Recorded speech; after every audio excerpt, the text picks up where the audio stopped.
All right, we're going to start. I hope most people were able to get some food.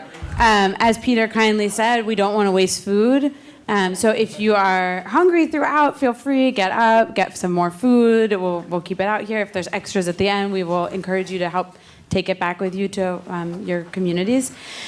So I'm really excited that the Harvard Law School Food Law and Policy Clinic, along with many sponsors who I'll thank shortly, is able to bring this amazing panel to you this evening, The Green New Deal and the Future of Food. I direct the Food Law and Policy Clinic, and we are the first food-dedicated clinic, law school clinic in the country. We're not the only one now. There's others, which is great. But we were really formed based on this vision of working to make the food system healthier, more sustainable, more equitable and just, and working with students, nonprofits, government agencies, and other partners to achieve that vision. So we have students working in teams with different organizations and clients to help find ways to achieve that vision for the food system. And we work on a lot of different issue areas, but one of our major initiatives is for sustainable food production. And in this area, we do everything from helping small cottage food producers, which are home food producers, be able to understand the regulations and break into markets, to drafting legislative language to bring science-based approaches to soil health, to working on the U.S. Farm Bill, which is a major piece of legislation that provides around $500 billion worth of funding for agriculture and food system every 5 years. So it's a huge driver of the decisions that food producers and farmers and others in the food system make around what they produce. So the past few years, we've actually worked to build a group called the Farm Bill Law Enterprise, bringing together students and programs here at Harvard Law School with 7 other law schools. We have a couple of our partners here, actually, which I'm happy to say, to kind of build resources and knowledge and policy recommendations for a farm bill that, achieve some of these better outcomes for the future.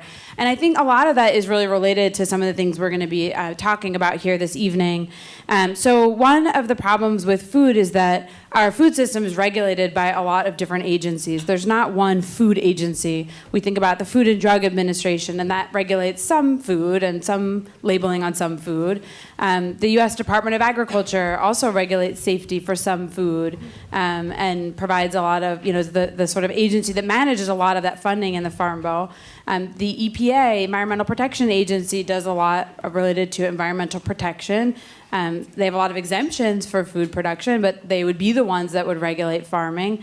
But there's really this sort of agencies that look at this from all these different lenses. And there really has been a lack of kind of a coordinated, unified vision towards how do all of these things impact one another? How does our food system impact the water and air and climate? How does the fact that we spend so little on our food impact what we're able to pay workers in the food system? And many workers in the food system are the very ones that aren't able to afford food to go home and feed themselves and their families. What's the impact of that? And then the fact that so much of the food we're producing is leading to health problems.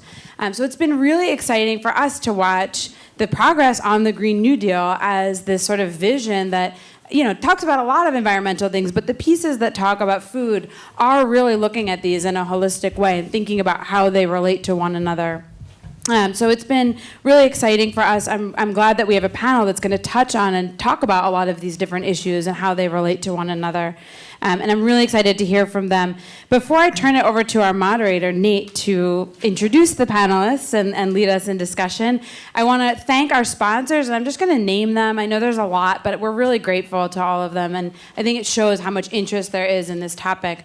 So the sponsors are the Black Law Students Association, Food Law Society, Environmental Law Society, Environmental and Energy Law Program, Environmental Law and Policy Clinic, American Constitution Society, Alianza, and the Harvard Law School Democrats, and of course, the Food Law and Policy Clinic. So with that, I'm going to introduce our moderator, which it brings me a lot of joy to introduce because I'm very proud of him. He's an alum of Harvard Law School. He is now a visiting scholar at the Food Law and Policy Clinic here. So he's also an adjunct professor at the University of Iowa College of Law and is based in Iowa City. And his work really focuses on issues around inequality, food systems, and the environment. So many of the things we're going to be talking about this evening.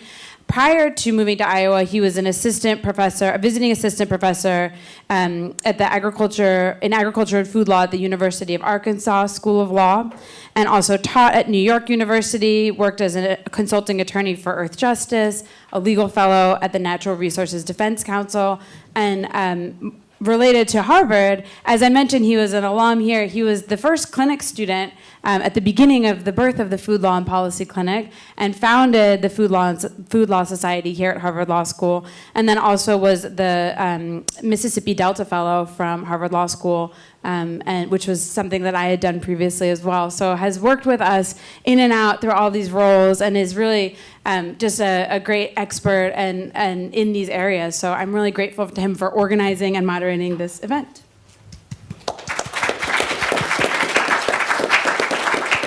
Thanks, Emily.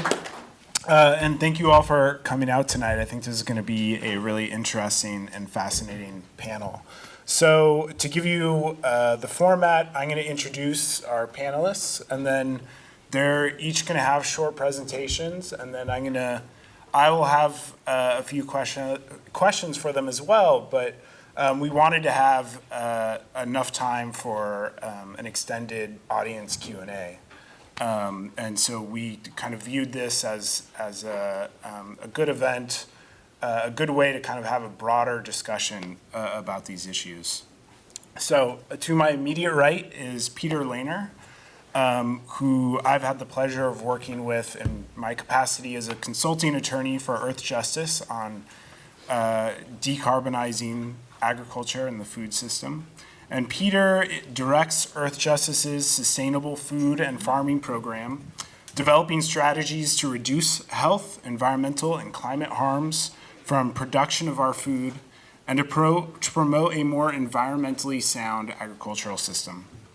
From 2007 to 2015, Peter was the executive director of the Natural Resources Defense Council. Among other new initiatives, Peter shaped a clean food program with food waste, antibiotic-free meat, regional food, and climate mitigation projects. From 1999 to 2006, Peter served as the chief of the Environmental Protection Bureau of the New York State Attorney General's Office, supervising all environmental litigation by and against the state, including innovative multi-state strategies targeting global warming and air pollution. And there was just an article that came out this last week which identified Peter, I think, as the first, as leading the first climate lawsuit, right? First climate change lawsuit. First climate change lawsuit. In 1988. So he's been working on climate change for a long time. Peter is an honors graduate of Columbia University Law School, where he teaches a seminar on agriculture and environmental law. And he also manages 2 large farms in Costa Rica. Connor Stedman, in the middle, is an ecological designer, farm business planner, and climate change educator based in Western Massachusetts and the Hudson Valley of New York. As a lead agricultural designer and supply consultant with Terra International, Connor works to grow viable, climate-resilient, bioregionally sourced farm economies and communities. He is lead faculty at the Omega Institute's Center for Sustainable Living and an affiliate instructor and advisor in the University of Vermont's Innovative Leadership for Sustainability program. He holds an MS in ecological planning from the University of Vermont and speaks widely around North America on regenerative agriculture, farm viability, and climate change solutions. And LaDonna Sanders Redmond is a food justice activist in the Twin Cities and the equity and community engagement manager of the Seward Community Co-op. She's a co-founder of the Chicago Food Systems Collaborative, a university and community partnership that explored the issues of food access and public health in African American communities. She also launched the Campaign for Food Justice Now, which addresses justice issues through community-based solutions, promoting social change and teaching advocacy. LaDonna has worked tirelessly to bring to light themes of social justice, race, class, and gender within the food system. And in doing so, she's become one of the leading thinkers of the food movement. And with that, Peter's going to give the first presentation. Okay, first of all, it's great to be here. I've had the pleasure of working with Emily on food waste and other issues, and as Nate said, working together on legal pathways to what we call carbon neutral agriculture, and that has really been terrific. It's also nice to see some of our former interns here. And it's great that this is a topic that is growing in interest.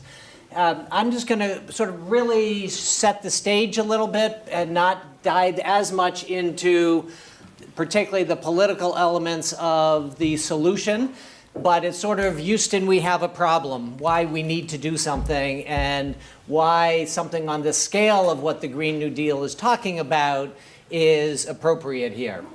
And I come at this both from the perspective of an advocate over the years who's worked on energy and a whole range of environmental issues, and who's over the years just seen more and more the challenge of the industrial agriculture system, but at the same time that our typical environmental laws that many of us have used or rely on aren't a good fit and don't work all so well. So we have disproportionate impact, whereas other areas of our economy have actually been cleaned up relatively well, not perfectly, but somewhat because of the Clean Air Act and the Clean Water Act. Agriculture is lagging behind. And where I think you could honestly say that in comparison to 1990, our air in many ways is cleaner, our water is cleaner, but our food system is actually dirtier. And so we're going in the wrong direction. And then at the other hand, as Nate said, running some farms and actually trying to figure out how do you run a farm, do it in a sustainable way, and also survive in what's often a very tough economic market. So in the US, if you look out the window when you travel or anything, what you largely see is agriculture. It is what dominates land use in this country. And so you really can't talk about virtually any issue in the United States without it having a significant environmental impact. The rural areas are obviously largely agricultural, but look at that amount of area that is pasture land, and therefore food policy, agricultural ranching policy is really important to that. And a huge area about the size of Texas growing animal feed. So for that whole area, what and how we deal with our animal production becomes a political and important issue. So with this land use sort of gives you a bit of an understanding of why food politics, agricultural policy is such an important issue. As it stands right now, and we could spend a lot more time on this, but our industrial agriculture has a huge impact on everything, really, in our life. And one of the things that sort of struck me when I was working on environmental issues was realizing one year doing the NRDC budget that we spent less than 1% of our budget on anything relating to agriculture. And yet, it dominates our land use. It's the largest cause of water pollution. If you've think about the Toledo water supply having to turn off for a little bit because of agricultural runoff. In New York and in Massachusetts, the water systems are having to spend an enormous amount of money trying to keep the water clean, largely from agricultural runoff. At the same time, agriculture is producing food, and our current diet is worse for us than smoking.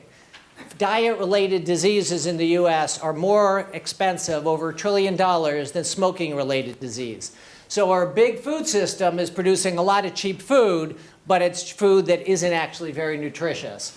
And it douses us all in chemicals. Even if you are eating organic, because of all the foods that are all around, if you look in any of your blood or urine, you're going to find a whole suite of synthetic chemicals, some of which come from daily life, but a big chunk comes from our food system. So, and fundamentally from the perspective of the Green New Deal, thinking about climate change, even though when you think about climate, you think electricity, maybe the transportation system, actually the food system, when you include both crops and animals, and then the processing of food, and then the wasting of food, and every aspect in between, it's on a par of transportation, or perhaps more, depending what you include in it. And this is an interesting study that showed if you look at all the sectors of the US economy and basically compare how much money they make in one way or another versus their hidden environmental costs. Most sectors, even the big bad ones, you think of oil and gas producers, well, yes, they have a lot of external costs, but in comparison to the size of their income, it's a relatively small amount.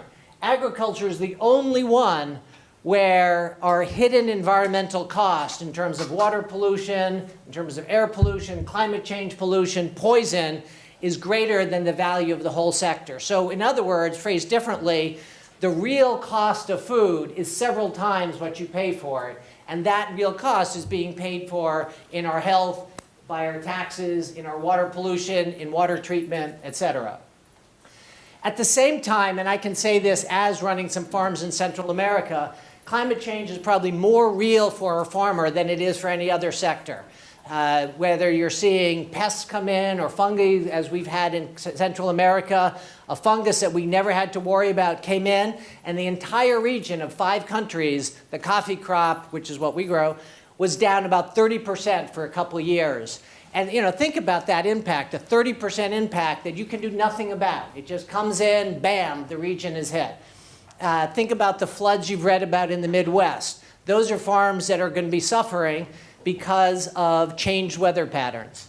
And so you have heat, which is not only affecting the dryness or the wetness of crops, but it makes cows that are, or animal livestock in hot areas are going to grow more slowly. And if you're a farm worker, when it starts getting these heat waves, you're more susceptible to heat stroke, kidney disease, and other factors.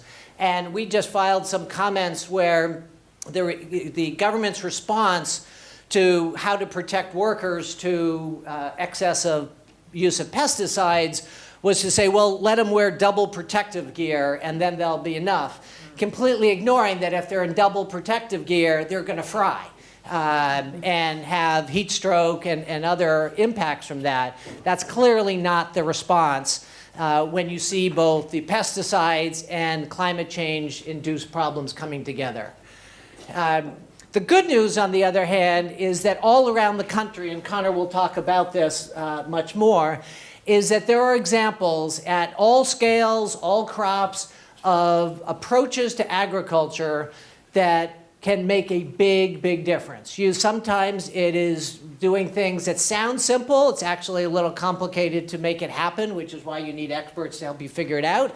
Crop rotations and cover crops, which can reduce the need for pesticide and fertilizers, increase soil fertility that allows them to withstand droughts and floods better. Adding trees into the branching to give cows a place to be in the shade, but also, again, increase soil carbon, increase the resilience of the land. A whole range of practices that are being used, but unfortunately only in a small fraction of America's farms. So what we need is to be able to encourage those practices at the scale that could really make the difference. Go from 3% implementation to 93%.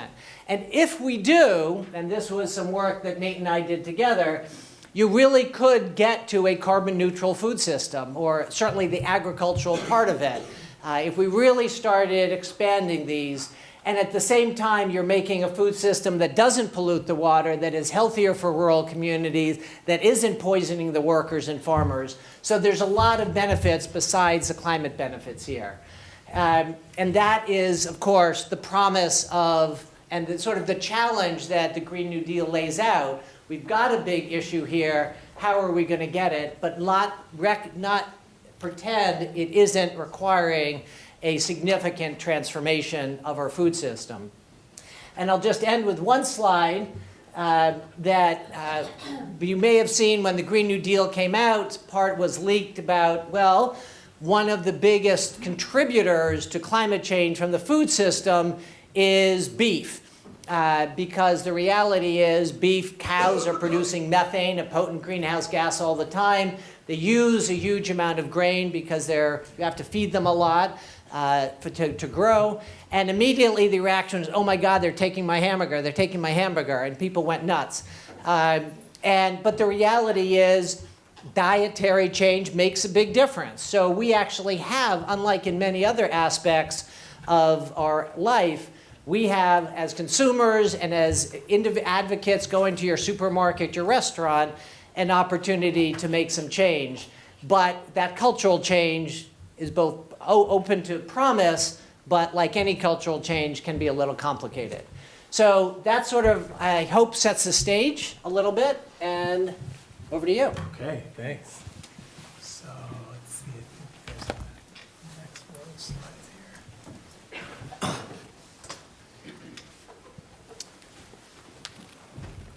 Hi, everyone. Sounds like you can hear me. Okay, great. So this is the situation. Yeah. Okay, very good. All right. Well, I may not be able to quite follow up on the promise that I'm going to talk about all of the ecological and restorative and systematic farming practices out there. I think that's not the total focus tonight, but I'm happy to dive more into that in question and answer. So I just want to add a couple of pieces of context from the perspective of where I sit working on farm business viability and working on farm environmental and business planning in an integrated way, working to implement a lot of what Peter's talking about and in different industries and different regions. And then I'm going to just perhaps provoke some discussion later on by presenting some starter ideas for what some more transformative agricultural policy could look like that was taking climate change seriously. So the piece of context I want to start with is the idea of paradigms of agriculture, and paradigms as the frame that you're looking through, the kind of pre-analytical lens that you're starting from.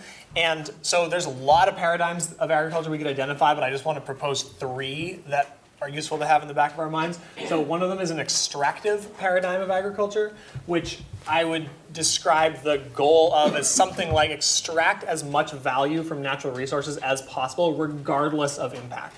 Regardless of impact on labor, regardless of impact on waterways, climate pollution. So externalities that Peter was speaking to are not the point. And there's another paradigm of agriculture, and I think you can see that this is most of the current food system in the US and many parts of the world.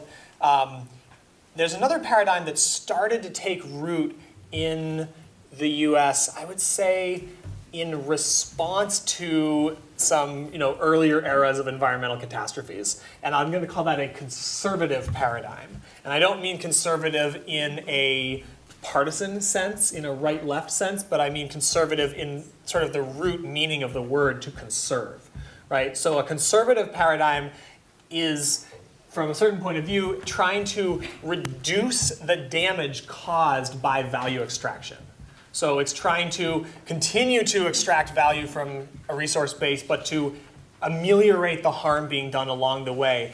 But the catch is that usually in a conservative or a conservation paradigm, you're only reducing that damage as much as is economically feasible. And so you can see that in a lot of the, it's either even talked about as conservation practices. A lot of the best practices aren't about not doing any harm to waterways. They're about reducing the amount of harm that you're doing to waterways. They're not about not causing workers any chemical exposure. They're about keeping chemical exposure within acceptable levels. So I think those are examples of a conservative paradigm. And then a third one that is popping up around the world, and I think is related to that graph that Peter showed of how we could get to a carbon neutral agriculture, I'm going to call a restorative paradigm.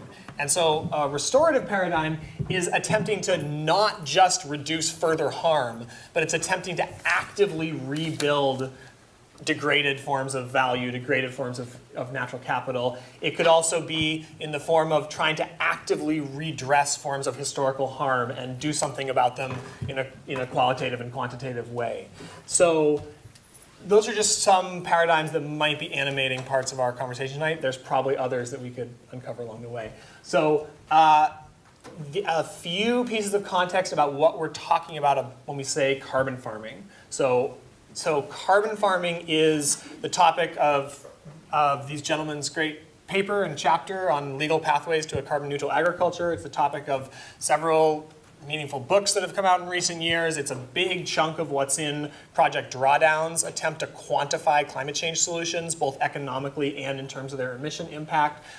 Something like 12 to 15 of the top 75 solutions in that project are agricultural solutions that could be described as carbon farming. And so a few things to just know here. So from the most recent set of big papers that came out of Ohio State University looking at the kind of best science to date around terrestrial carbon sequestration, meaning the removal of carbon dioxide from the atmosphere and then moving it into terrestrial ecosystems. Carbon is also going into oceans, it also goes into wetlands, but in terms of land management, in terms of agriculture, we're really talking about terrestrial sequestration. And that happens primarily through the photosynthesis process and secondarily through the decomposition process. In a partial way. So the global technical potential, and again, just to scale what we're talking about here, according to this most recent paper by folks at Ohio State, the global technical potential of farmland in the world for carbon sequestration, and by technical potential, it means if all practices available were implemented to their fullest potential everywhere, is the equivalent of about 37 parts per million of CO2. So that's both really significant and not all the way there, right? So right now we're at about 410 parts per million globally, and in 1800 we were at 280 parts per million. So 37 parts per million would get us a long ways down to relatively societally safe levels of greenhouse gases, but not all the way to 350 parts per million, and also we're not going to have 100% adoption, right? So I think that's an important thing to recognize, is that carbon farming is a very powerful tool in a toolkit of responses to climate change. It is not the only tool, and when you hear claims that all we need to do to address climate change is to adopt a particular agricultural practice worldwide, those claims are not backed by the best science that's out there right now. So the next thing is that agriculture is responsible for a lot of US greenhouse gas emissions. The EPA pegs it at about 9%. Other estimates say it's higher. US agriculture is responsible for over 1% of all global greenhouse gas emissions. And just again, for visualizing how this works, in the energy sector, most of the emissions are they're in the form of CO2 from the burning of fossil fuels. In agriculture, most of the emissions are actually non-CO2 greenhouse gases. It's mostly nitrous oxide from fertilizer application and tillage, and methane from ruminant livestock's belching and manure. So, even in a relatively realistic adoption scenario, the widespread adoption of existing conservation practices. So these are practices that have been identified for decades by USDA and there's currently funding sources for in the Farm Bill through the EQIP program through NRCS. The widespread adoption of existing conservation practices plus the widespread adoption of agroforestry, which is the integration of trees into farming production systems in a number of different ways. Those two things together alone would move agriculture from a net emitter to a net sequesterer nationally in the US, on the scale of moving from about 230 million tons of carbon added per year to over 100 million tons sequestered per year.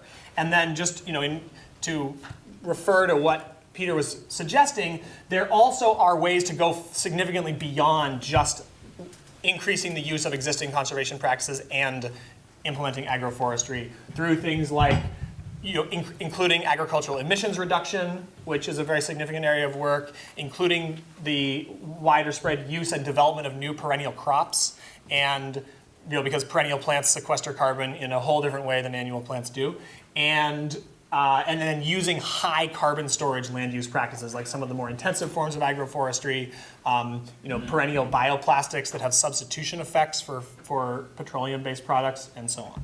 So from a policy point of view, there's just to frame 3 broad approaches for how to think about essentially addressing a very significant externality.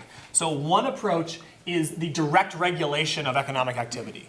It's, sometimes this is talked about as command and control. So this is what was done with chlorofluorocarbon pollution that was affecting the ozone hole. There's a number of different areas of environmental law that have been based on command and control policy regime. There's also essentially incentive and market-based regulatory approaches. And so one of those is called payment for practices. So this is what NRCS's EQIP program is based on. The idea is if you have a practice that's been demonstrated to have an environmental benefit or reduce an environmental harm, there'll be a cost share or a full subsidy of that practice. And the third approach that's starting to show up in a few places is a payment for verified services approach, which is where if you can verify and measure that you have produced this positive externality or reduced a negative externality, and you can document that, then you can receive a payment for the value of the externality that you produced or reduced. Right? So this would be the idea of someone being paid for the carbon they are sequestering rather than paid for the practice that they're using. So I'm going to just put out a few big-ish ideas that could inform some of our conversation. And I say big-ish for a reason because as Nate was pointing to, and we might get into more in the conversations to come, there's policy in an ideal universe, and then there's the way in which policy is made. And so the challenges in the food and agricultural system are so systemic and complex that there's going to need to be systemic, complex policy to address them. And just to take one example, the price of food is super interlocked with the wages that farm labor is paid, which is super interlocked with the marginal profitability of farms, which is super interlocked with the level of wealth inequality in American society. So all of those things interact together, and they individually likely can't be addressed in isolation. But here's a few starter ideas. So one of them is to fully fund NRCS, because currently NRCS has about half the funding it would need to meet all requested use of its programs by farmers in the US. So this is, again, just existing conservation programs, existing funding, just doubling that would go a long way, and changing the mission of the agency so that its explicit mission is about carbon farming and climate adaptation. But one of the big problems is that they can't go beyond these existing practices because their mission doesn't tell them to. So you could change that. So another idea is to scale eligibility for, essentially do a comprehensive reform of the crop insurance and subsidy system. Scale eligibility for those programs to use of conservation practices and to climate impact. That would be a fascinating process to make actually happen, but that would go a long ways towards achieving what we're talking about. Another one would be creating new categories of federal grants and subsidies for essentially the retrofitting of farm infrastructure and production systems for their climate benefit. And also, so there's a stranded assets problem in agriculture right now, which we can maybe talk about more in the questions, but especially in dairy, especially in certain livestock industries, there are essentially non-refinanceable assets that are operating like subprime mortgages in a sense, that can't be repurposed for other forms of economic use or activity. So that's a great situation for there to be a kind of lender of last resort to step in and help restructure how those balance sheets are working in those businesses. So this one is related to some of the bigger topics around land reform, which I think LaDonna is going to point us to in a second. But a starting point in conversations around land reform would be to address the issues of property partition sales, which has to do with a legacy from Jim Crow laws and also a legacy from the establishment of Indian reservations where certain communities of people weren't able to pass on their property in the way that they wanted, and it was fractionally divided among all their descendants. And that makes it, that's one of many factors that has dramatically reduced black farm ownership in the US. So there's a piece of legislation that has been passed and started to be implemented in South Carolina, which was a comprehensive reform attempting to address that. And the ideas from that and similar efforts could be applied nationally. And then the fifth one is about carbon pricing. And so, again, the big idea here is that you would have a system that would place a price on carbon both at the point of pollution through something like a carbon tax, and at the point of sequestration, it would place a value on that sequestration so that you have a regulated market where polluters are paying for sequestration. And we can say more about that as we go along, but that's, I think, that's one of the concepts that we're starting to work on at a state level in New York and a few other places, and that there's starting to be a little bit of momentum around. So there's a few kind of starter cells in the mitochondrial dish for where we go from here, and I'll turn it over to LaDonna. Thank you. I think we'll need next slides. While they're setting up the slides, I'll start. My name is LaDonna Redmond, and I'm really grateful to be here this afternoon. I'm going to take a slightly different direction as I normally do. My MO is to kind of think about things a little bit differently. I started growing food on the west side of Chicago because my son had food allergies. And that was my only entry and interest in food, was to get the best food that I could find in my neighborhood as quickly as possible. I bumped into this thing called the food system. And I bumped into a lot of people who were talking about the food system in ways that I had never heard them talk about it before. They were talking about things like sustainable agriculture and industrial agriculture and where these things started from and why they started. And what bothered me the most about these conversations was that I could not hear anything historically related to why people who look like me were no longer on the land. Right now, there's about 45,000 black farmers, and that's an increase from 2007. But what happened to all the black farmers? Connor just mentioned Native Americans and the reasons why the land in their community is so parceled is because they're required to prove that they're Native American. So they have to have a blood quantum. So you get your land based on the percentage of blood that you have. So what I'm going to talk about is land reform that thinks about ending white supremacy. I want to talk about a new Green Deal that undoes the harm of the last New Deal.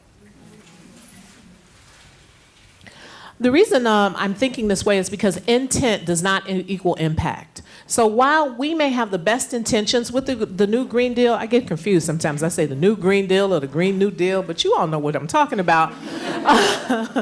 The new Green Deal can have just as much harm occur if we're not careful to really think about who we are talking about when we are talking about this quote-unquote New Deal.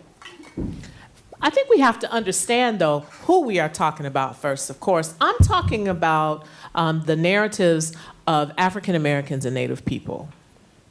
I'm essentially taking us back to what was a big part of the extraction model for building wealth in this country, which was free labor and free land. And nothing was free, but colonialism has set this construct around extraction that we have to really address if we're going to go forward to end anything or to address any kind of climate change. We have to really fundamentally understand that what we have to change are not just the systems of agriculture, but it's the system of way we do business. We have to decolonize wealth in this country. And so the one federal policy, and so because we're talking about federal policies, this was a federal policy too. Federal policies have not always had the impact that was intended. In this case, it did have the impact that was intended, and it was devastating and is still devastating to communities of people.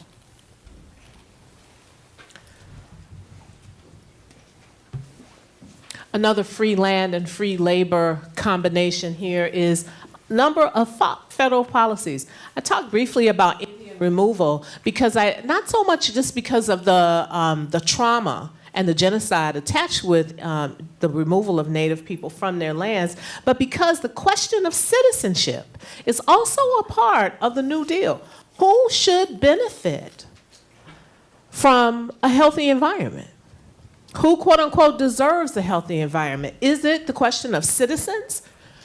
People who are supposedly have the right and born here, or is it something that can be attained in other kinds of ways? These are questions that we have to ask ourselves when we talk about whatever this thing is, a new, quote unquote, Green Deal. Is it a new Green Deal for white people? Is it a new Green Deal for all people? And if so, how so?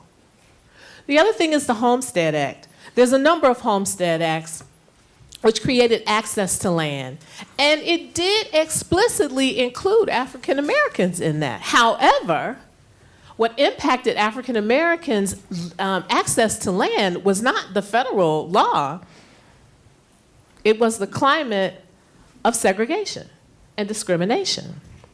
So the relationship between African American people and land and federal policy has always been somewhat contentious. There can be the talk of, yes, you should have land, but the actual getting and securing the land then becomes an issue in one's neighborhood or one's community. As far as the New Deal was concerned, when Roosevelt first announced the New Deal, he didn't explicitly talk about ending civil rights until he was forced to much later when we got back into a war. But what was really evident was that the lynchings that were occurring in the South was part of a mechanism to remove people from the land. So we have to understand that when we talk about a new Green Deal, we are talking about addressing trauma at its core in this country around how people even relate to the land and relate to the environment. The last piece here I put is the Emancipation Proclamation, which is again a question of citizenship. When the enslaved Africans were freed, they weren't automatically citizens. That didn't happen until a little bit later. And they certainly never got the question of the 40 acres and a mule.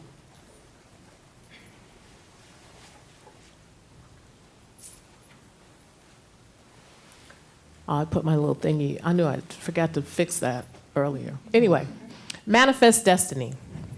There's also this notion and idea of the right to things that is very US-centric. So manifest destiny related with the Indian removal movement of pushing Native Americans off of land and using their food source to do it. So food has been both something to get and want and provide comfort, but it's also been used as a weapon. So there's this picture of hundreds, if not thousands, of buffalo heads that a man is standing on top of. You've probably seen this picture, right? That wasn't because they just wanted the buffalo. That was the food source of Native Americans going toward the Northwest. So this idea that I can manifest my destiny, or I can have freedom, or I can have a clean environment on top of someone else's misery is what we have to be careful of when we talk about our new Green Deal. And currently, in many communities across the country, you can find a semi-automatic weapon quicker than you can get a tomato. I've been saying this for a very long time, probably almost 10 years now. And when I was saying it then, police shootings, maybe they weren't as talked about because we didn't have the internet or we didn't have access to social media, but shootings and guns and the availability of weapons is still easier to get in the on the west side of Chicago, or right now I live in South Minneapolis. It's probably easier to get in South Minneapolis too. Right now it's probably easier to get opioids than to get healthy food. And so when we start to talk about the new Green Deal, we can't just talk about the byproduct of soil. We have to talk about the ingredients that healthy soil makes. We have to dig deeper, if you excuse the pun. So when we talk about, I put this up because I wanted to, in my mind, get an idea of the New Deal that FDR talked about. And when he talked about agricultural reforms, it didn't include black sharecroppers. It just simply didn't address racism in the South at all, or an afterthought. They had different workers' projects, absolutely, but it did not ensure fair labor practices. So my parents were born in like the 30s, and they had this saying that we used to say in our house. It was like, last hired, first fired. And so they expected for many years to be the first fired on their jobs. And this comes from, that saying comes from the era that they lived in, where they knew that just because they had some access to a job, that they may not be able to keep that job because of the color of their skin. In fact, they may be told they can have a job and get a job and be paid pennies on the dollar compared to their white counterpart. The Social Security Act excluded domestics, farm workers, two of the professions that black and brown people could get into in the 1930s. The Federal Housing Authority did not ensure fair housing practices, and this is where I think we also begin to talk about reparations. A lot of times we talk about reparations and we want to go all the way back to slavery, and I think that's fine too. I think there has to be some study of what is the financial damage that occurred to Africans brought to this country and to Africa as well. If Haiti had to pay France for their freedom, then why wouldn't we pay Africa for the loss of people, the intellectual property, right?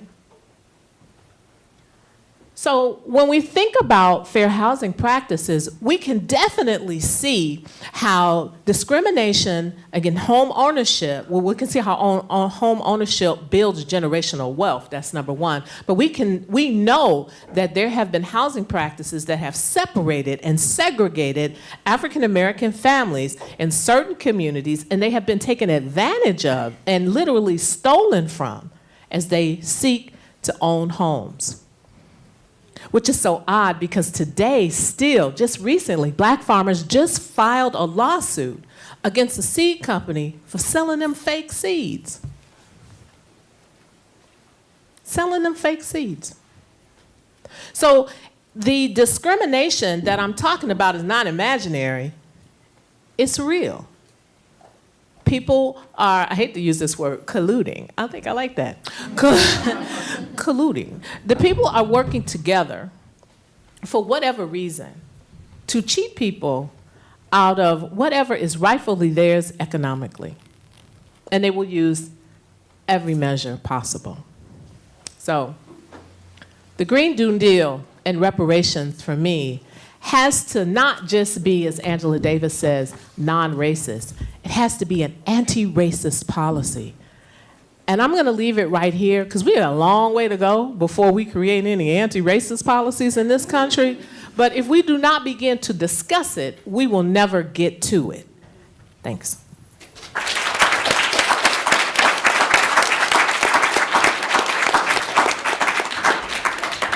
Thanks. Okay, so I'm going to start off with some questions, but then when we go into the audience Q&A, I will come around with the mic and give it to you all, because we want to make sure that you're speaking into a mic just so we can capture it for the video. So I wanted to start off by asking, all three of you described both the necessity for radical change in agricultural and food policy and the need for, and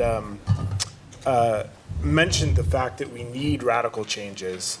But we haven't seen a radical break in agricultural policy since the New Deal. So what sort of coalition do you think will be necessary, not only to pass the Green New Deal, a meaningful Green New Deal, but also to make sure that when it's implemented in a way that leaves these changes secure and that they have a meaningful impact on rural both rural and urban America?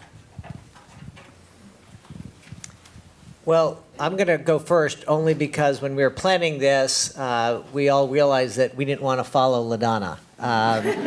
So I'm going to go first only because I don't have to. That was wonderful, and it's a real pleasure to be here with you. Thank you, and you too.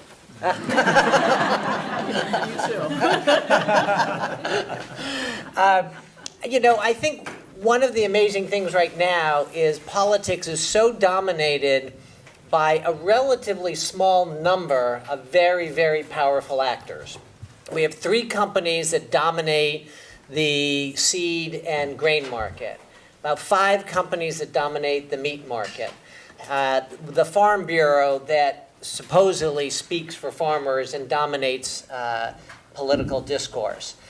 But they, in fact, don't represent the vast majority of this country. So the alternative, the coalition, is sort of everybody else, which right now is a number of different organizations or individuals with sometimes aligned, sometimes not aligned agendas that are not well funded and don't work together very well and haven't been given the opportunity to work together very well. But I think the promise is that there is already an enormous number that would look for and would dramatically benefit from big change. And those who are resisting it are few in number but extraordinarily powerful political. How we get that big group to come together, that's the political challenge. And I think that was at least the hope of speaking in the terms of a Green New Deal, or that change of that magnitude was required to try to pull everybody together and not give detailed policy prescriptions, but rather create sort of a open playing field where a lot of people could come together without fighting about the details, but recognize the common alternative, which is what dominates discussion now. Are you going to ask that second question next? Yeah. Okay, because I can speak to both of those at once, so I'll pass them this way. Okay, great. You know, it's an interesting question because I've been a part of so many coalitions that have done, you know, as much work as they can, tremendous work, and some would say even, you know, very successful work to some degree, but have not had this kind of radical change that we're talking about. So I think that we're going to have to think about it radically different. So the way that we've been meeting is probably not the way that we can continue to meet. And one of the ways that just kind of pops in my mind is that we really start that particular coalition building conversation with nonprofit money, or surplus wealth of very wealthy people. And I think we have to come to some realization that we cannot get to freedom with the surplus wealth of rich white people. It's not going to happen. We have to begin to think about how do we politicize the conversation around democracy and justice and food and land, and tell a story that is engaging and inviting to a number of people. So when people start the conversation with the 1930s and industrialized agriculture with me, you lose me right away. In fact, you make me mad because I'm like, the world did not start in the 1930s. And certainly not the founding of the United States. So for me, you know, I've talked about this like with Fred Kirschman and Carolyn Rosenberger and people like that about, you know, is there a way for us to have like a food democracy kind of constitutional Congress, you know, where we purposefully recruit people from across the country, from different sectors, and bring them together to really create a consensus agenda that we drive at a local level across the country in terms of how we get people in public office, because it really is going to have to start there. We can, you know, throw bricks all day at the White House or throw bricks at the USDA or anybody that you want to throw bricks at, just use them in your mind. Don't get caught up on what I'm saying.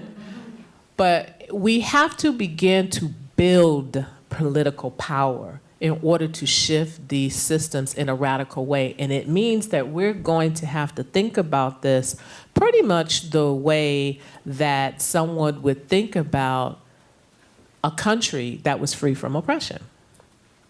We would have to start to organize in ways that were anti-oppressive.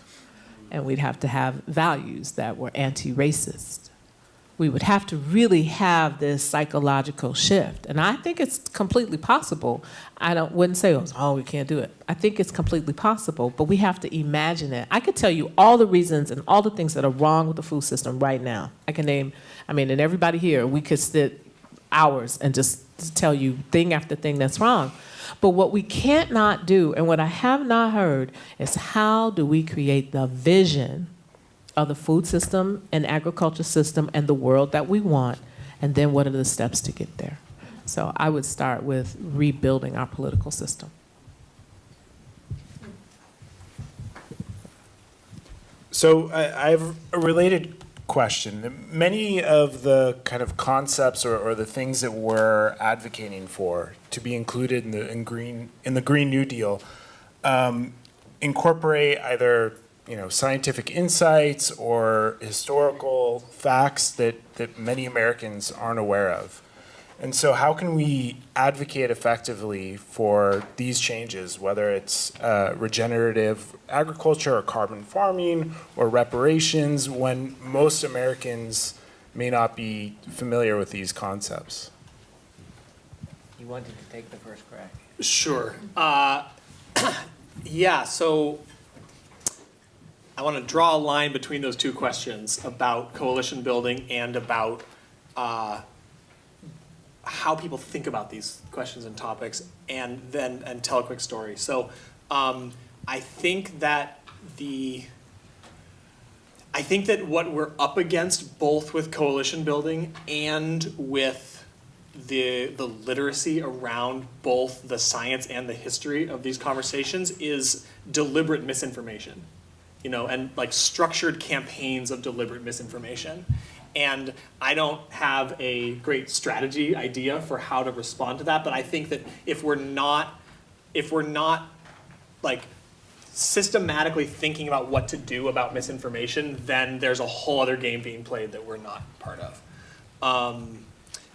Little story, I think, that connects these two questions also. So I've been working on some state level policy in New York State around kind of some of the embryonic beginnings of a carbon farming policy in New York State. And so there's a particular state legislator who's been a leader in that, and we had a press conference in Albany to announce the kind of unveiling of the first bill in what would be a sequence of bills that were being worked on. So several people spoke at the press conference, and one of the people who was in the audience was the head of the Farm Bureau in a local, predominantly agricultural county. And the Farm Bureau has a really gnarly history. If you look back at its founding and the role that it played in trying to shut down rural labor movements and trying to actually shut down some significant reform efforts that were going on in the late 19th and 20th century. And it has, in many ways, continued to play that role ever since. But so here's this guy who is one of the larger farmers in that county, and he's a chemical, conventional, and politically very conservative farmer. And so we have a little huddle with him beforehand, before the press conference, and he says the most fascinating thing in this little conversation. He says, "Now I'm a Republican, but even I got to admit the weather's been pretty weird recently." Which is just really interesting. The way in which kind of like partisan affiliation is related to what's real and what's true, right? And he was sort of being a little transparent about that, I felt. And so then in the press conference, he kept raising his hand to talk about soil health over and over again. He said, "I think that soil health is the foundation of a successful civilization." And he said that, well, I think that what we really have to be moving agriculture towards is an industry that is protecting and preserving soil health. And so I just tell that story to suggest that, I think especially for people who maybe grew up without a direct connection to agriculture and maybe have lived their professional lives without a direct connection to agriculture, it can look fairly clear-cut about kind of who's on what side of this conversation, but actually there are some really, really interesting alliances that are getting built in small ways and places around food and around land and around things that from a certain point of view are environmental protection and therefore a left or liberal priority, but from another point of view are just the direct impacts that people are living with every day. So I'm seeing some interesting things, and I think the other just thing you realize about that is that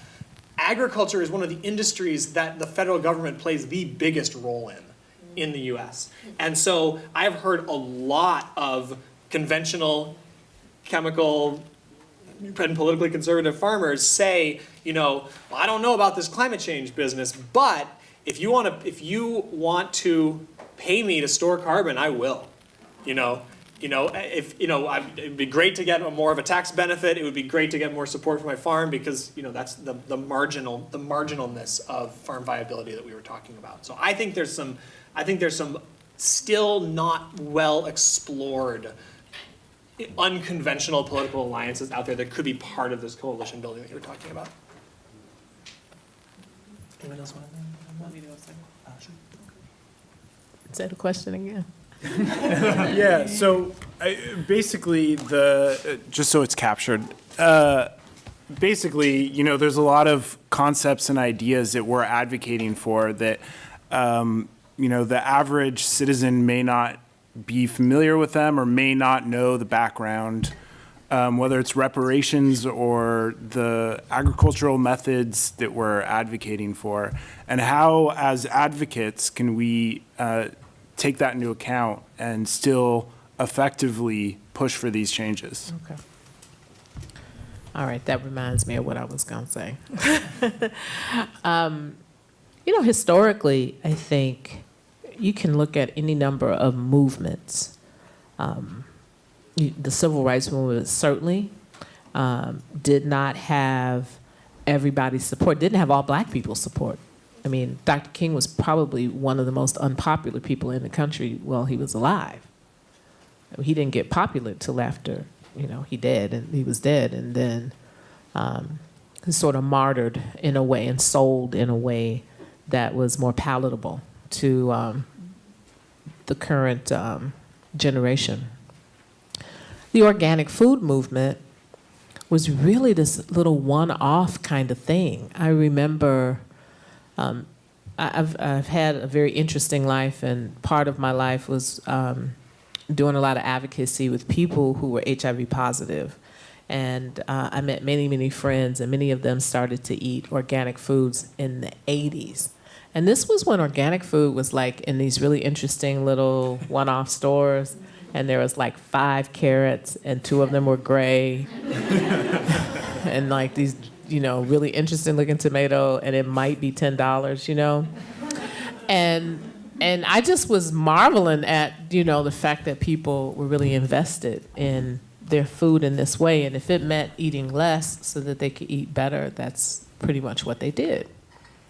And then I became interested in food because of my son. And I started to look for this food that I didn't call it organic, but I started to look for this food.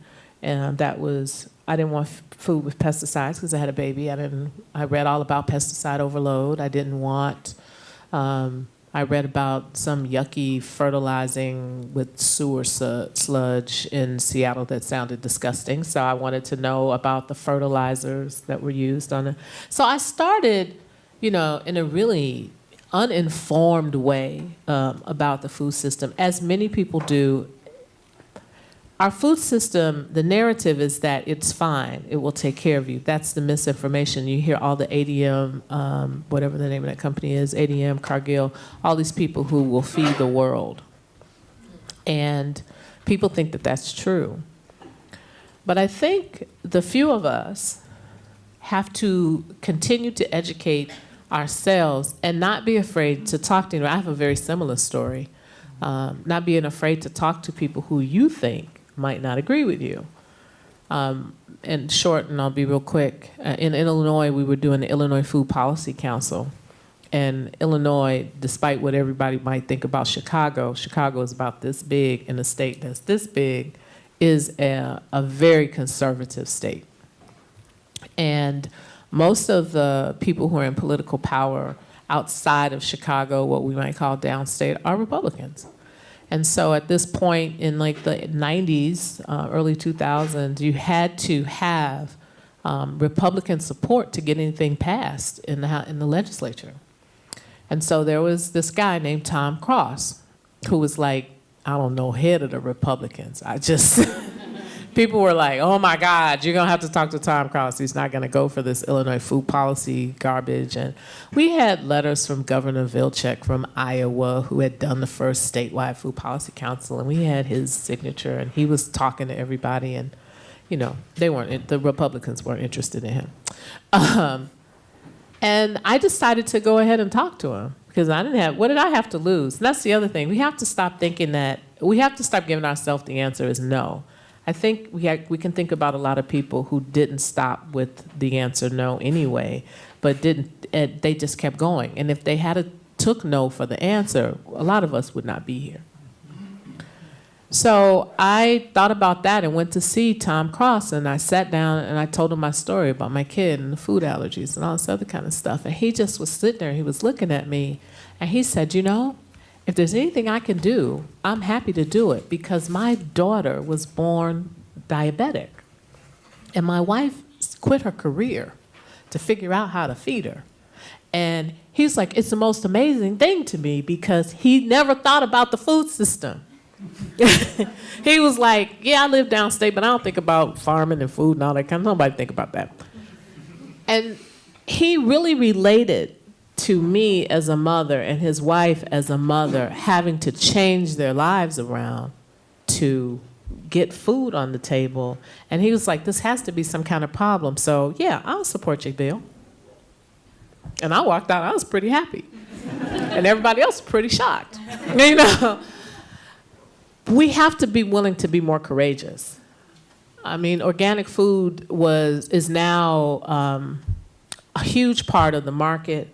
You have grocery stores that went from 1 or 2 organic things to complete aisles, and now you have stores trying to push entire products and do a little bit of washing and fading what organic really means. But people are now selling and buying the food that my friends were buying years ago, where it was just 2 or 3 carrots, and that was organic.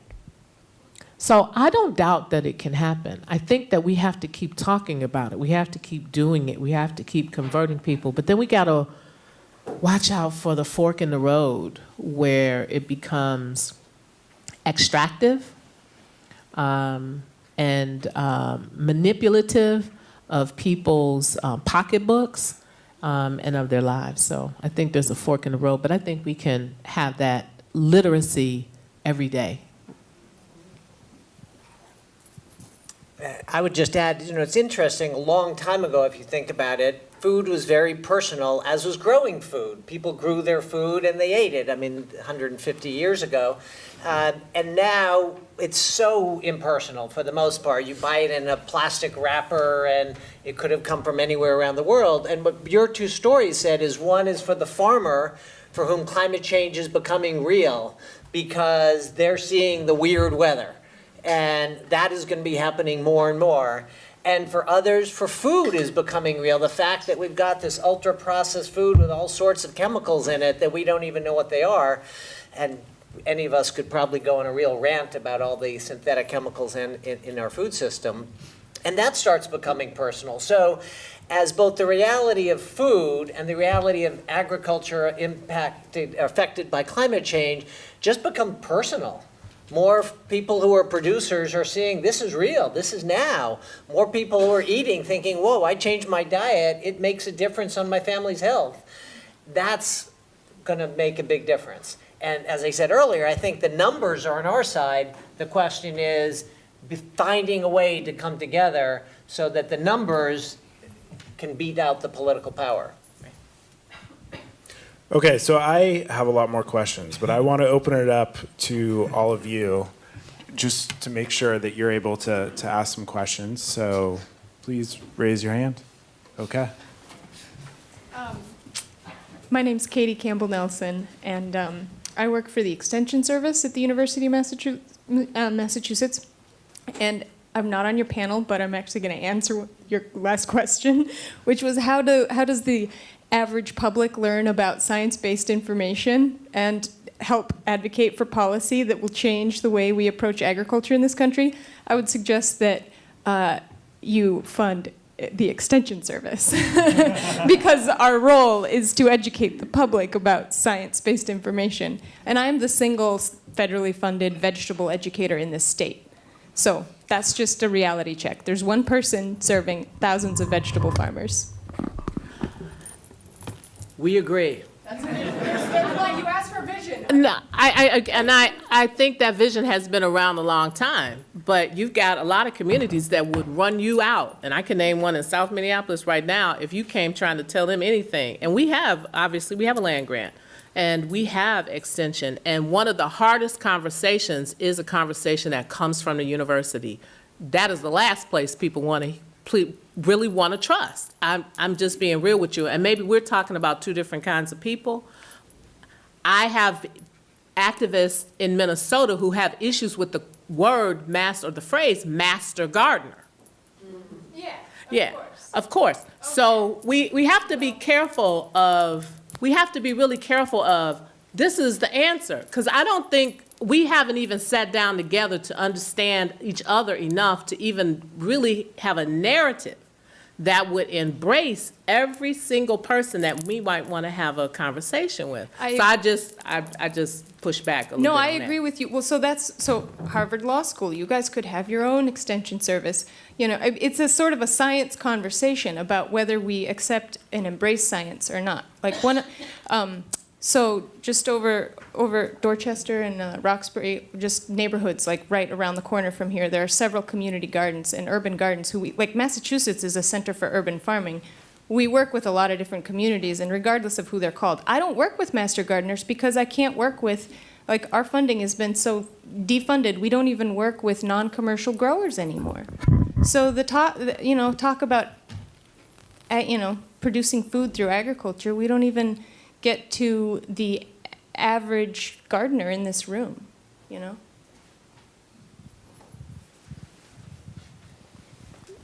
I think you noted that funding for all sorts, whether the extension service and research, has been cut dramatically.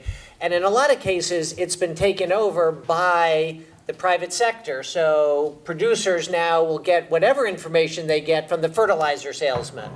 And whatever challenges there were from extension agents or other, it's a lot better than the fertilizer salesman.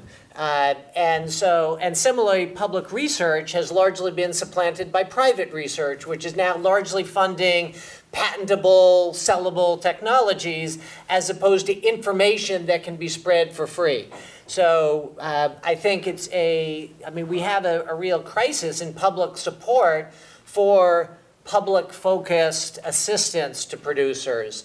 Lots of nuances there, but the fact that it's been cut so dramatically, I think, really is a challenge. One of the things I heard the most in my community when I started growing food was that people didn't know how to grow food. We were trying to convert vacant lots to urban farm sites, and people had a thing about that. They thought I thought I had 3 heads when we would talk about it. And people would, when we started the conversion, folks would come out and they would look. My elders in the community, they would come over with their canes and they would check us out. And they would go back across the street or go on wherever they were going. And we stayed out there long enough till one day, one woman came out, and we were talking about, I don't think we were having this conversation about planting beans or something. And she was like, what you planting? And I told her. And she said, you know, plant them here, here, and here. And she used her cane, and she just kind of pointed out the spacing on where to put the seeds. And so that began a big argument with the university people. I work with university people. I had a whole consortium of universities. So no. Huh? No, I know. I'm picking with you. I mean, you used some language that kind of triggered me. I'm sorry.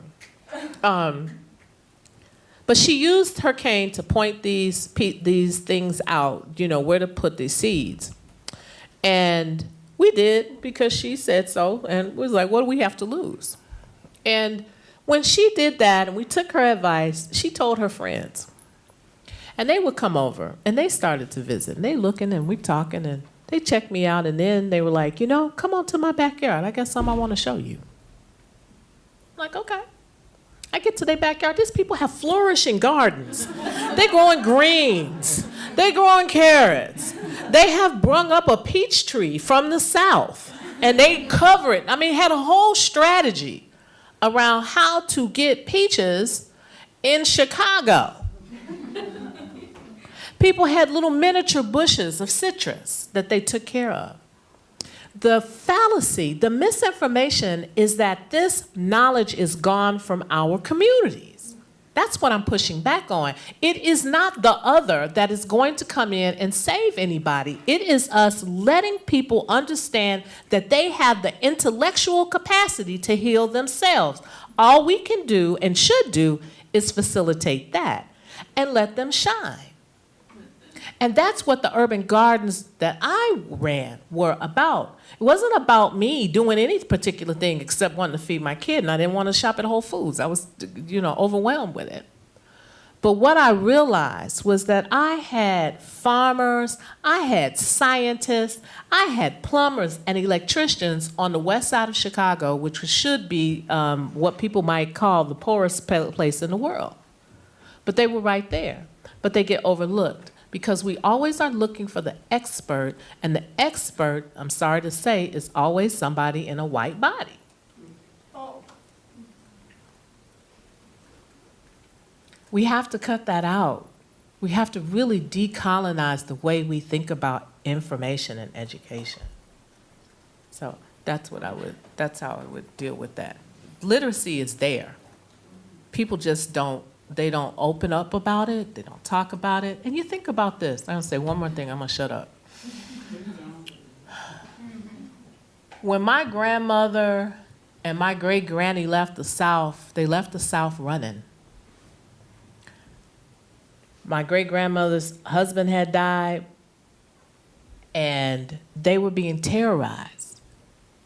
They left the South, and they came to Chicago, and they started over. The knowledge of how to grow the land did not leave them. They just didn't have any place to grow. And now, the memory of growing food creates a trauma that has to be addressed. So sometimes when we would start growing food, people would be like, you're trying to bring slavery back. We're not doing that. That's off the top. But underneath it was a real love and a desire and a want to return to the land. And I'm so glad that the Republican dude said, we're talking about soil health, because that's what people would talk about in our communities, the health of the soil. So the scientists are already there. They're already there.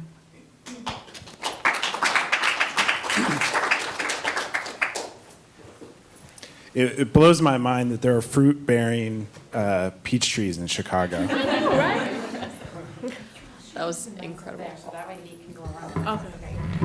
So do we just talk into these, or do we have to do anything fancy? Okay, just pull it down and talk. Okay. Yeah, I also am not familiar with talking into mics. Am I doing this right? That was incredible. Thank you so much. To start, I'm Aiten Salahi. I'm a graduate student at the Friedman School of Nutrition Science and Policy, and I have some concerns about the language around the Green New Deal as it stands right now. And mainly, my question is, do you think that it goes far enough to ensure that our food system actually stays within planetary boundaries and becomes a restorative food system rather than an extractive one? And if not, what is one absolutely imperative piece that you think needs to be included in the Green New Deal to ensure that it does? I could say something about that, if y'all are okay with that. Oh, no, it totally doesn't. You know, I mean, we're so far away from that. And just to give you a picture of what we're talking about here, like right now there are voluntary carbon markets. So companies can voluntarily pay to purchase carbon credits to offset their carbon emissions. The best prices on those voluntary carbon markets are about $10 a ton. The highest that the US government's what's called the social cost of carbon, which is a bit in internal government accounting that is guiding decision making on a whole host of levels. The highest that the social cost of carbon has ever been considered by the federal government was in the Obama administration. It reached $42 a ton. They elevated it from $24 previously. The numbers I've seen for what carbon pricing would have to be to return atmospheric concentrations down to 350 parts per million is between $300 and $1,000 a ton. So that's the scale that, in terms of the efficacy of carbon pricing policy, that's the scale we would have to head towards. However, the Green New Deal as proposed currently is not a bill yet. It's not actually legislation. It is a resolution to create a process to create a bill. And given that we're so far away from being within planetary boundaries, as you say, and given that even this 16-page resolution is by far the most serious thing that's ever been proposed by the U.S. government around climate change, in terms of legislation, some of the Obama-era regulations were a little more concrete. But you know, my thought is, like, let's see what we can pull off. Like, let's see what we can get away with, because climate change is not like, does Luke blow up the Death Star or not? It's not, do we make it or do we don't make it? It is a spectrum problem. And the higher that spectrum goes, the harder life is for everybody on the planet. And the more disproportionate the impacts are on historically impacted communities. And the more that we can reduce and mitigate, and that's where the conservative paradigm is really helpful. Like, the more harm and impact mitigation we can do, the easier everything else will be going forward. So I'd say, like, let's figure out as much as we can figure out right now, and then come back to it, and then come back to it, and then come back to it. Oh, and in terms of the one key thing, I think that if you gave me one thing, I would say it would be very aggressive carbon pricing, both on the pollution end and on the sequestration end. What do you think about carbon trading?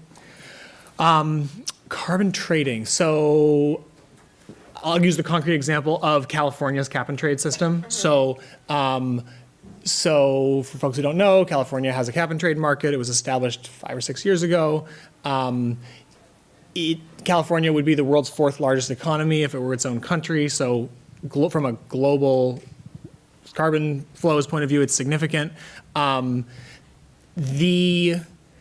main issues I've seen with cap and trade systems are generally that the price point, the cap is not low enough and the price point isn't high enough. So just from the biogeochemical point of view, it's just, like you were saying, it's just like not nearly enough, and it's way better than what we had before. There are also equity and justice questions that have been raised about the use of some of the money coming out of the cap and trade market, and how those are, disproportionately placing demands on communities that don't think that that's a fair request of them.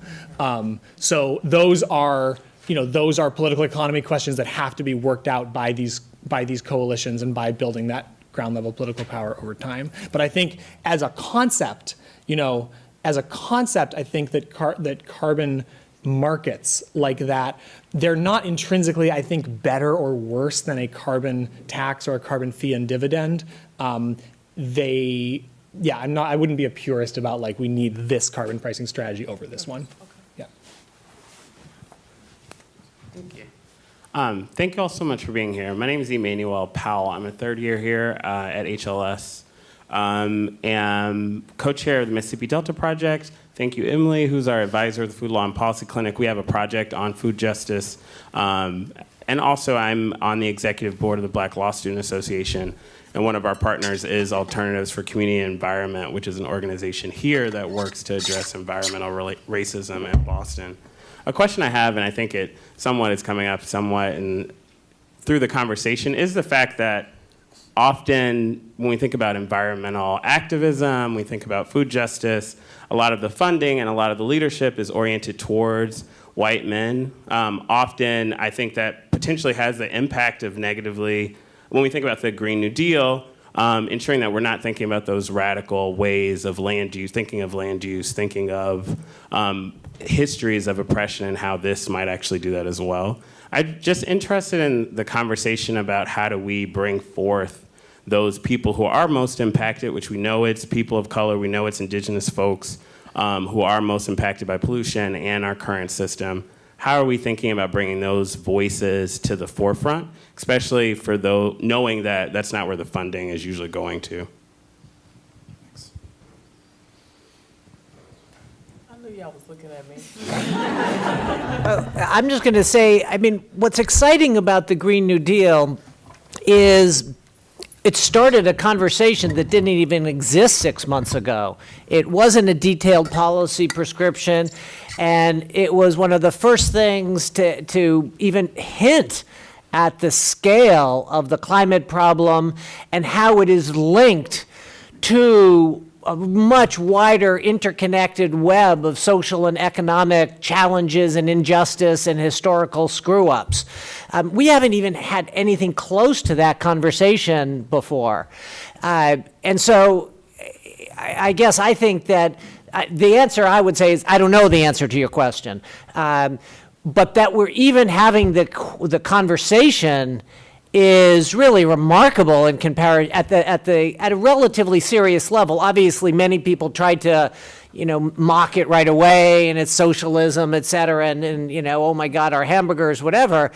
But it has sparked a serious conversation that wasn't happening before. So I don't know the answer to your question, but at least people are asking the question now.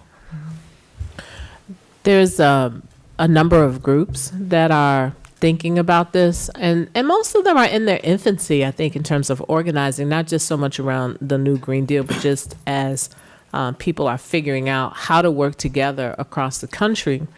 So I am in a group called the National Black Food Justice Alliance, and we've been meeting maybe for 2 or 3 years. And so the new Green Deal has caught everyone's attention because it doesn't have quite the narrative that we want in it.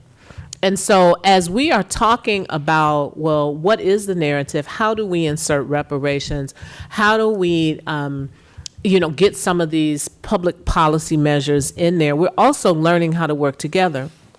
And that diversity is coming from people who are younger than 30. So welcoming newer activists, even younger activists, to the table who've been seasoned through their exposure to police brutality, education reform that has gone awry, and bringing them into the fold to really get politicized around this has been the way. So it's been a cross-pollination of conversations.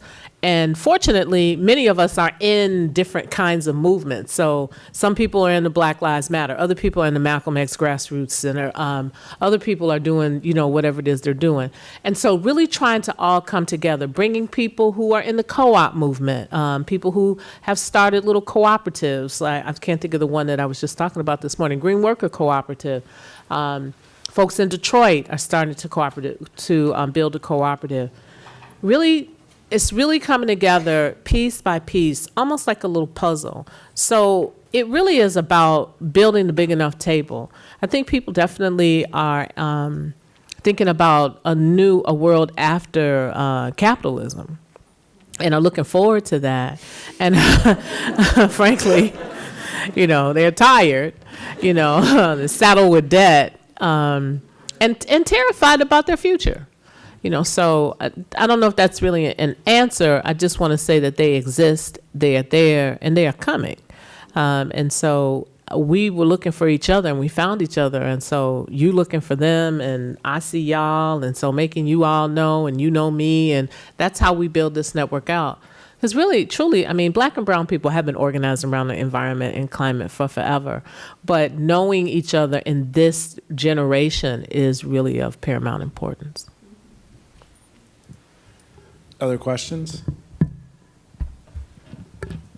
Hi, I'm Jane Hammer, and I just a local food activist, among other things. I just want to amplify a couple of things, LaDonna, that you brought to the fore, which is the vision, is imagining what that vision looks like, and also your personal story.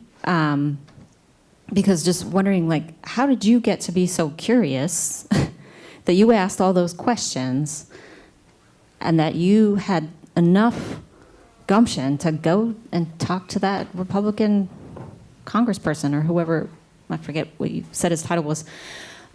So sort of thinking back through that, like how do we evolve more people to have that courage?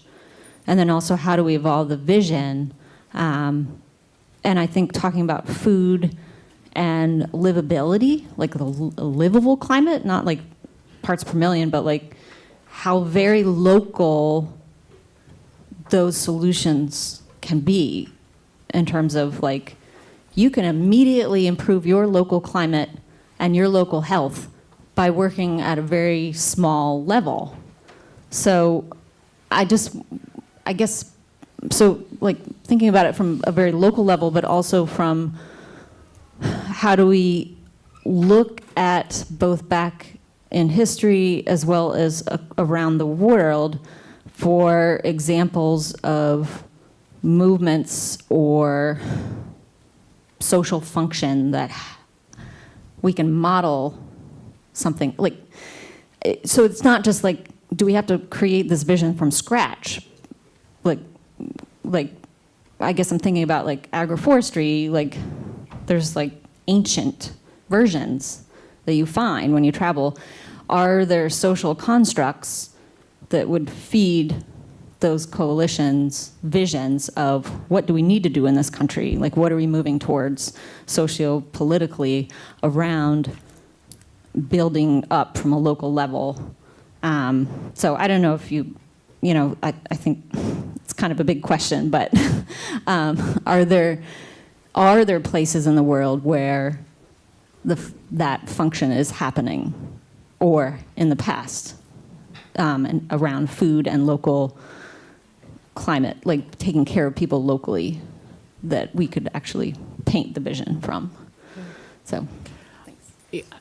I want to go back to Emmanuel's question, so don't let me stop before I come back to you, because I remembered something that I wanted to say, but I'm going to talk to you right now, Jennifer. I don't think we've ever had a food system that was fair, just, or healthy. And so what we're doing is creating it right now. We've always had a food system that's been based on extraction and exploitation from the very beginning. You know, when it stopped being about people growing their food on their land and eating it, and even before that, if we really want to get icky-ticky picky, and if I was Native American, if I had more Native American in me, I would get picky about it and say that the first arrival of someone on this continent to move them off of their land created the groundwork by which we could not ever go back to the point at which it was good. It wasn't. It's not been good. It hasn't. Somebody has always suffered, whether it was Africans who were enslaved, or women who were forced to live a certain kind of way, or Native people who were ran off their land, or Japanese people who were brought over to build roads and railroads. It's always been extractive in some way, shape, or form. And now the burden of the extraction is on all of those bodies, and it's on the environment. So I don't know that we can necessarily look back. I mean, that's just me, and I'm not trying to be a pessimist, but there is this school of thought around Afro-pessimism. So perhaps, that's what I'm, where I'm going to. But also, I think, imagine in a future, there's also Afrofuturism. So there's people who can sit back and imagine and get the space to do this. This is a luxury, to sit and, kind of think about what could be, what should be, what would be. But I think we just have to create that space for ourselves. So for me, that's what I would say. We ain't never had it, so we can't go back to it. So when people start thinking about going back, I got mad with Michael Pollan about that, saying like, well, let's just return to the farm that was driven by the sun. And I'm looking at his paper. It was the letter to the farmer, or dear farmer, no, president-elect. I'm like, well, what day was that? When did we have a food system that was ran by the sun? I was confused, because historically it was never run by the sun. It was run by the blood, sweat, and tears of people who were working the land, whether they were immigrants, whether they were black or brown or native. And I thought that that's one of those misinformation campaigns that gets us all set off really on the wrong track when we start to talk about our food system. I wanted to go back to Emmanuel's question too for a second. One of the things I think we have to stop tolerating is coming to being on all white boards. I just told 2 people this week who asked me to be on their board, and I looked at their little website. I said, I don't get on all white boards. And they were like, oh my God, that's why we're asking you, because we need, no. I'm like, you can hire me to help you do diversity and inclusion work. You can pay me for my labor, but I can't no longer go into situations where I am the only person of color. And so all of you all can start demanding that when you go places and you want to see a panel and it's all white guys, or it's all white women, or it's no people of color, it's no women. Raise hell about that. Make people go find the black people. What did I ask you, Nate? I don't remember, honestly. I asked you where the black students, law students was at. Right. I was like, you're going to have black law students there? I want to meet black law students. I'm not coming all the way to Harvard not to see the black people. So we have to cultivate our voice to just be able to stand on some of the things that we believe. And it's not that I'm more courageous than anybody. I grew up in a family of women who just said what the hell they thought. And I learned that. And I teach my daughter that. And if there's anything that any person here is getting from the way that I say what I'm saying, take it with you and speak your truth. Stand in your truth. Don't let anybody just convince you that you don't have anything to say. And we're at a law school, and I know that many of you are going to be talking for a living. But still, you have to have the courage, the insight, the courage, the strength, the heart to stand in your truth. We all do. We have some things that have to be done, and that's part of that literacy that you talked about, Connor, is that you have to have the emotional intelligence to be able to have this kind of conversation over the long term. And we got to teach our kids how to have it too.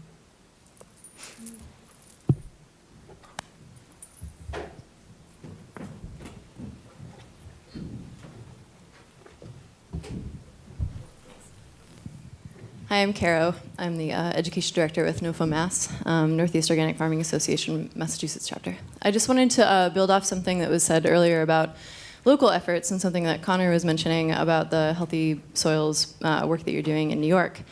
It was mentioned about local efforts. So I know we're here to talk about federal, like a plan to talk about legislation for the federal government. But in the meantime, we have Healthy Soils bills that are either in draft legislative or having been passed in at least 30 states. So this is something that the states are not waiting for the federal government to work on.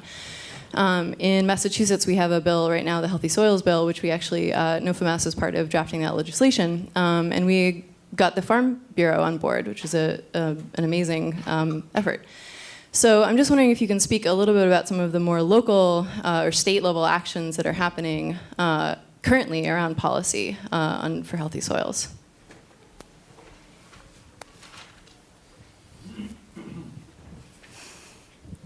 Well, you talked a little bit about we're working in New York. They're working in many states to get what are called healthy soils bills moving. And I think New Mexico just passed one a couple weeks ago. But it's not just at the state level. Local governments are in different ways trying to act. You were talking about the Food Policy Council, where local governments, which have a huge purchasing power, and states do too, and trying to direct that and into ways that can make a difference up the food chain. So there's a lot of different ways to nudge this issue, and many of them are really trying to address not just sort of overt environmental issues like water pollution, but also the nutritious value of the food, the workers, the way they were produced, the access to food and how it's being presented and made available to people.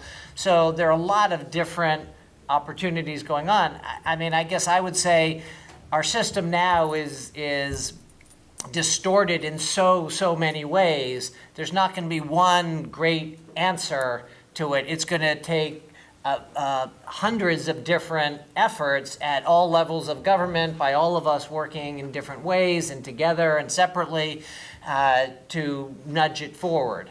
And they all are, many of them are going to make a difference. Some of them will make, maybe have some bad impacts as well and perhaps not intended.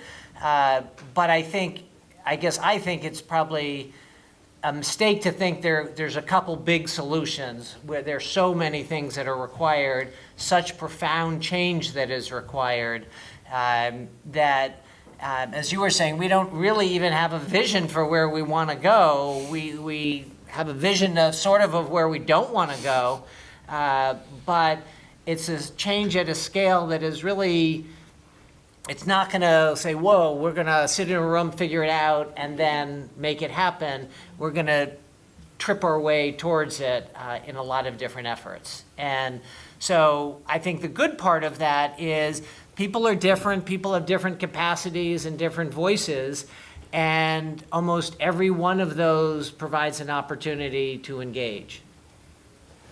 I just want to name 3 state-level things going on that are kind of point to distinct aspects of the policy landscape and what can be tried at state level and federal level. So, in California, there's the Healthy Soils program in California that is funded by the revenues from the cap and trade market. And so the cap and trade market generates about $2 billion of revenue a year that is for climate mitigation. And a percentage of that goes to agriculture. And so I think one other interesting innovation in that piece of legislation is that so the money goes for additional payment for practice cost shares, similar to EQIP, but with an explicitly climate focus. But part of what it also pays for is for the technical assistance and planning work to figure out how to actually use those practices on the particular farm. So that's in California. In Maryland, so nationwide cover cropping adoption is around 3% in annual farming systems. And in the Chesapeake Bay watershed in Maryland, it's over 50%. And the reason it's over 50% is basically because the state just threw enough money at it. So they have a 75% cost share for any farmer in the Chesapeake Bay watershed to cover crop. And they have just funded it sufficiently. They got philanthropic funding to add as a public philanthropic partnership to add to that through the Chesapeake Bay Foundation.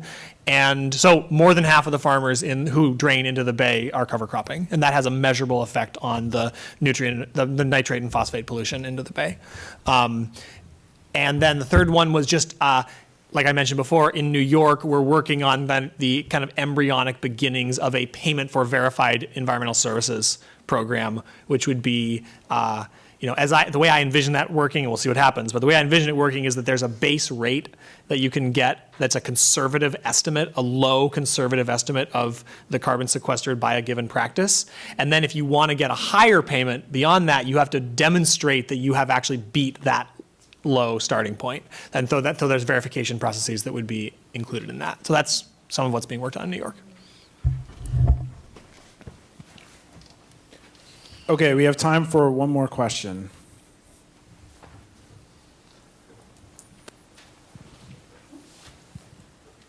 Hi, I'm Nako. I'm also a graduate student at the Friedman School at Tufts University.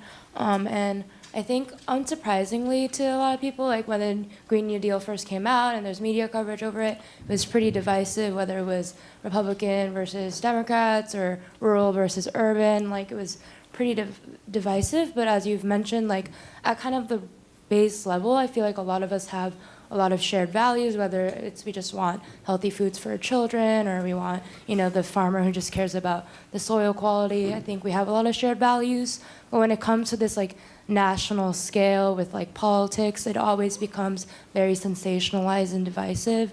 So I was wondering like what your ideas were for how to make a lot of these political issues, like especially concerning food and environment, less divisive on that political level like we do, although there are a lot of local and state level policies that have been more successful maybe, like I think there is a lot of federal things that need to happen. So how do we, in this like coalition building process, like how are we able to make our politicians like accountable for actually representing a lot of like the shared values that I think actually do exist in the country?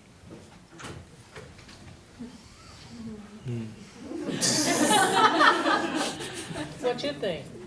I mean, like we can sit here and I feel like a lot of the times when we talk about these things, like we all come here and we're all nodding our heads and we're all like, yeah, we agree, but like we kind of like leave thinking, oh, that was a great conversation, but how do we actually get that into action? And I think like on small levels, at the Friedman School, we have like a Food Policy Action Council who tries to talk to Congress people and stuff, but at the end of the day, like whether or not any of us are actually making progress can seem a little, sad to think about sometimes.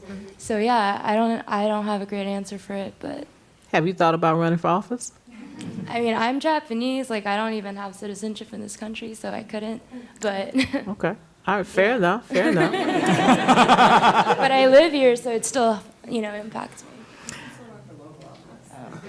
See, you can run for local office. I mean, part of it is that it's not, when people ask me what the solution is to the world, I almost always say, well, what do you think? Because it really is something that we're going to have. It's a conversation. It's a discussion. So what can you do? If you're talking about politics, you can run for office. You can go in and be that mediator and build those bridges. We have a political system that is divisive. I mean, that's just its nature. Our agricultural system is also divisive. You're talking about billions, and it's not even just the agricultural. It's like a pharmaceutical, industrial, agricultural food system, right? So you're talking, trillions of dollars that are being exchanged in the name of health and well-being and land and all of this. It is going to be divisive. But I could guarantee you that one of the things we're going to need are people in public office who know how to build those bridges and are thinking about how to get that done and thinking about what kinds of policies bring people together as opposed to separate them. I have an idea for you all. Sue the government. So the Pigford settlement was one of the biggest U.S. government settlements in history, and it was on behalf of a group of black farmers who were systematically discriminated against and removed access to mortgages and financing and support from the agency was not provided to them over a long period of time. And that settlement not only had a financial redress component of it, but it also, I think, had a cultural effect on USDA. So that was the context in which when Tom Vilsack became Secretary of Agriculture, he told the whole department, your job is to serve underserved communities. Now, how well they did at that is another question we could look at, but that's a culture shift, and that kind of messaging wasn't coming from the head of USDA since, for many, many decades. So sue the government. As somebody who spends a lot of time suing the government, I'm fine with that. I think historically, at times, divisions have been reduced when there's an external threat that seems so bad that we got to face it. And World War II is used as an example, for better or for worse. Climate change is, as it becomes, every year becomes more and more visible, and the impacts on our food system and those who eat, and on agriculture and those who produce, and everybody in between, becomes more and more apparent. There will be pressure to come together, in part because people will start being more scared. And there's, whether it's going to happen well enough and inclusively enough and fast enough are all questions that history doesn't give you a lot of confidence about, I'll admit, but it will certainly be a factor. And as Connor said, climate change is not yes or no. Everything we do can make it a little bit less bad. And so when people start seeing this and start responding and beginning to come together, whether it be in their school, where the school Democrats and Republicans come together on a food policy, or whether it is at the national level or international level, or anything in between, is probably going to be affected by how much this becomes real to them. So this is going to end the official part of the evening, but you're welcome to hang around and ask more questions and chat. But let's also give the panelists another round of applause.